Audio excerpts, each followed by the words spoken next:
In Diddy's federal sex trafficking trial, a woman known only as Jane dropped serious testimony, and things got really uncomfortable in the courtroom. She told the jury that she ended up in a Las Vegas hotel with a top rapper, someone famous, powerful, close to Diddy, where she says a sex worker performed in front of a crowd.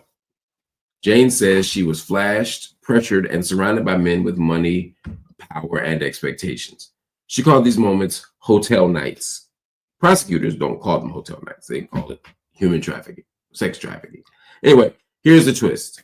The public didn't get to hear most of it. The judge held long meetings behind closed doors. Diddy himself was not even in those meetings. He was left outside. The name of the rapper Jane flew out. The name of the rapper Jane flew out with is still secret, although I know who it was.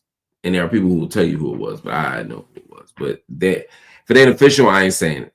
The courtroom screens showing exhibits, they were turned off. Documents about the case, they were sealed. Even a possible move to remove a black juror has been hidden from view. Jane's lawyers say she's being silenced to protect the powerful, but her words in court made it clear that she didn't want this life.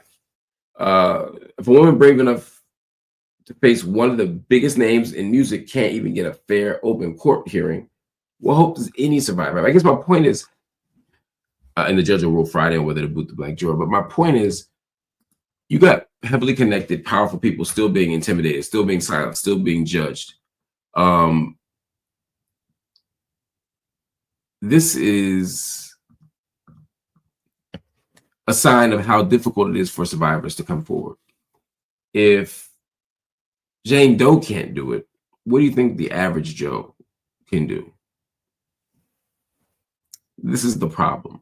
Again, we're going to get a lot more scandalous, a lot more scurrilous information from the Diddy trial next week. Friday will probably be not a super big deal, but I promise you next Monday and Tuesday, you're going to see at least one and maybe two of the biggest rappers in the world implicated even more.